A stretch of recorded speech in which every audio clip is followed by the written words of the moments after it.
standoff between the Republicans and Biden, the debt ceiling. So they've got this debt ceiling standoff. Actually, if they don't sort this out by, I think it's June 1st, in theory, the U.S. will default on its debt, which would be, not the first time, but kind of the first time. The U.S. has defaulted on a few specific types of bond in the past, but basically this would be the first time that there would be a major default. Treasury Secretary Yellen saying it is unthinkable. I think most people think that the U.S. won't default. And I was thinking, if a default was being priced in, you'd see like 2-year bonds at like 11%, but you don't. Okay. So you've got reasonable rates on bonds. So I think people think that probably at the 11th hour, they will reach a deal. But Biden, the news this week is that Biden is reportedly considering to use, and it's unlikely that he will, but he's talking about it at least, the 14th Amendment, a certain section of the 14th Amendment to raise the debt ceiling without Congress's approval. Now, the 14th Amendment is the amendment that granted citizenship to former slaves, but it also did other things. And they're citing this section, Section 4. And this section supposedly gives authority to the president to pay off the debt without Congress's approval, or service the debt without Congress's approval. So the validity of public debt of the United States authorized by law, including debts incurred for payment of pensions and bounties for service in suppressing insurrection or rebellion, shall not be questioned, but neither the United States nor any state shall assume or pay any debt or obligation incurred in aid of insurrection or rebellion against the United States, et cetera, et cetera. But all debt obligations and claims shall be held illegal and void. So basically what they're saying is that this passage in legalese basically says the debt has to be paid, and supposedly gives the president the right to do that. Now, if he actually invoked this, it would probably immediately start legal action and it would go to the Supreme Court. So it is highly unlikely. But this is what Biden has sort of suggested, and several experts have said that this does supposedly give him the right to service the debt, keep paying interest, keep paying the debt, raising the debt ceiling without the approval of Congress. Yeah, we've had debt ceiling conversations for the last decade. Never, ever have I heard this 14th Amendment being brought up to step over the Congress and the Senate to change the debt ceiling, which is interesting to me. Why would this conversation be brought up to say that the president has more authority than ever before? Why? I'm pretty curious about this, and why that.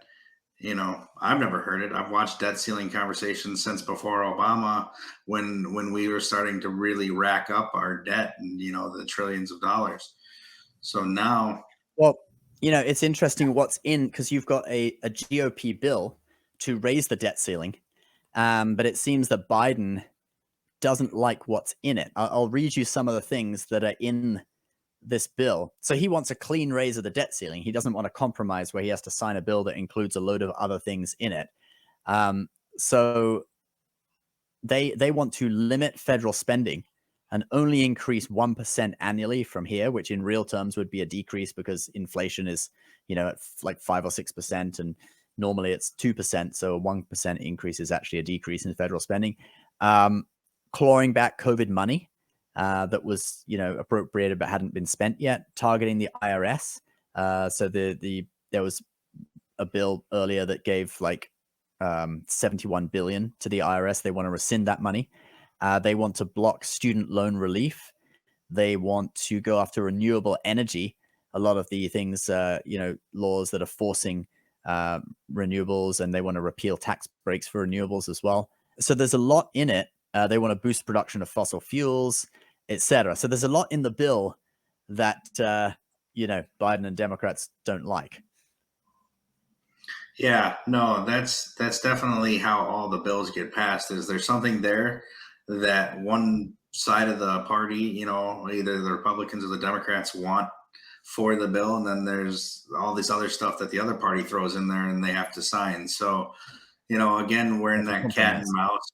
Yeah, I think the cat and mouse compromise.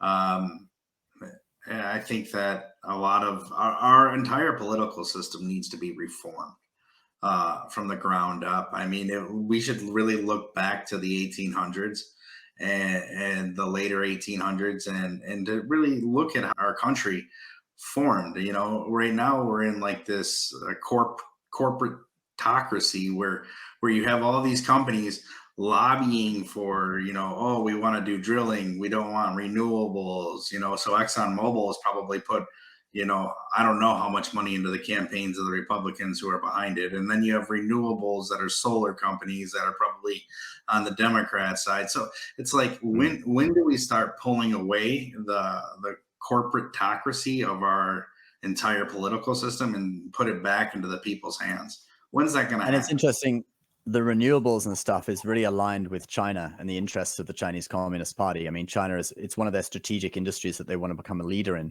is renewables. And a lot of the solar panels and windmills are made in China. The rare earths that these